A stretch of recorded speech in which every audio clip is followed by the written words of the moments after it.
Assalamualaikum warahmatullahi wabarakatuh. Perkenalkan, kami dari kelompok 3 akan membahas mengenai pembentukan hukum fikih pada masa Khalifah Utsman bin Affan. Utsman bin Affan merupakan salah satu sahabat Nabi Muhammad SAW yang berasal dari suku Quraisy di Mekah. Ia lahir pada tahun 576 Masehi dari keluarga terpandang dan masuk Islam melalui dakwaan Abu Bakar Asy-Siddiq.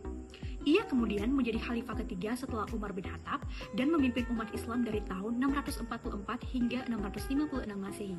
Setelah wafatnya Nabi Muhammad SAW, umat Islam menghadapi berbagai persoalan baru yang tidak bisa langsung dinyatakan kepada beliau. Dalam situasi ini, para sahabat memiliki tanggung jawab besar dan menetapkan hukum melalui ijtihad, yaitu upaya memahami dan menetapkan hukum berdasarkan Al-Quran dan Sunnah. Melalui ijtihad inilah, hukum fikih terus berkembang sesuai dengan kebutuhan masyarakat Islam pada saat itu. Secara umum, fikih merupakan pemahaman terhadap hukum-hukum syariat Islam yang mengatur perbuatan manusia dalam kehidupan sehari-hari. Tidak hanya dalam ibadah, tetapi juga muamalah, sosial, dan pemerintahan. Pada periode sahabat, perkembangan fikih semakin terlihat karena wilayah Islam yang semakin luas dan muncul berbagai persoalan baru yang memerlukan penetapan hukum. Salah satu tokoh penting adalah Utsman bin Affan, khalifah ketiga yang melakukan ijtihad dalam menghadapi kondisi masyarakat. Contohnya adalah penambahan azan sebelum sholat Jumat. Karena jumlah umat Islam yang semakin banyak, sehingga diperlukan pemberitahuan yang lebih awal. Kebijakan ini tetap berlandaskan Al-Quran dan Sunnah, serta bertujuan untuk menjaga keselamatan umat, dan hal ini menunjukkan bahwa hukum Islam bersifat dinamis dan mampu menyesuaikan dengan perkembangan masyarakat. Nah, berikutnya dari penjelasan teman saya sebelumnya, maka kita akan melihat beberapa contoh dari ijtihad yang ada pada zaman Khalifah Utsman bin Affan. Yang pertama, seperti yang sudah disebutkan sebelumnya, yaitu azan Jumat yang dikumandangkan 2 kali.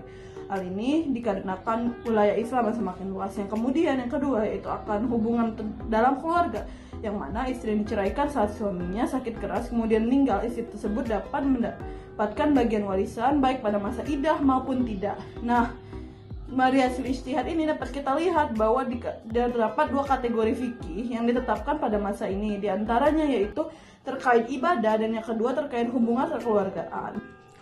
Dari contoh ijtihad pada masa Utsman bin Affan, kita dapat melihat 2 hal.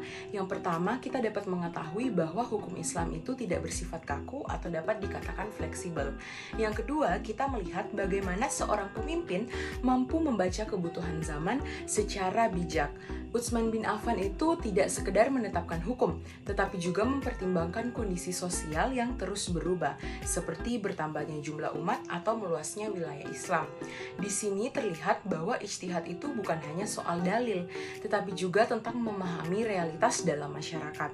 Yang menarik dalam pengambilan keputusan beliau tetap berakar pada Al-Quran dan juga Sunnah, namun dikembangkan dengan tujuan untuk kemaslahatan umat.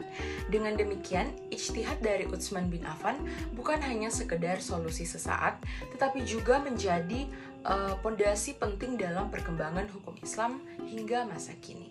Dilansir dari buku The History of Islamic Law karangan World, menemukan hukum Islam dalam pengadilan Islam itu menggunakan usul al-fiqh.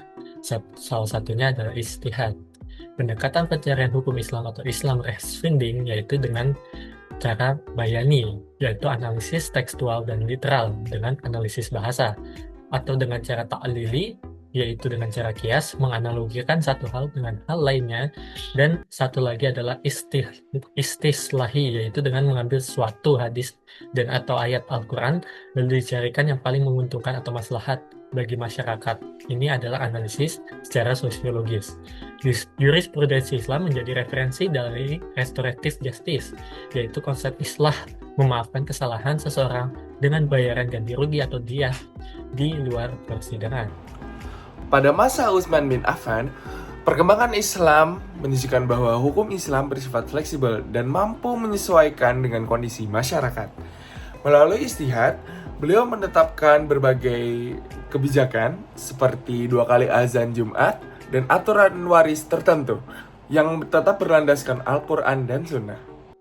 Hal ini membuktikan bahwa hukum Islam tidak hanya menjaga nilai-nilai dasar, tetapi juga kemaslahatan umat.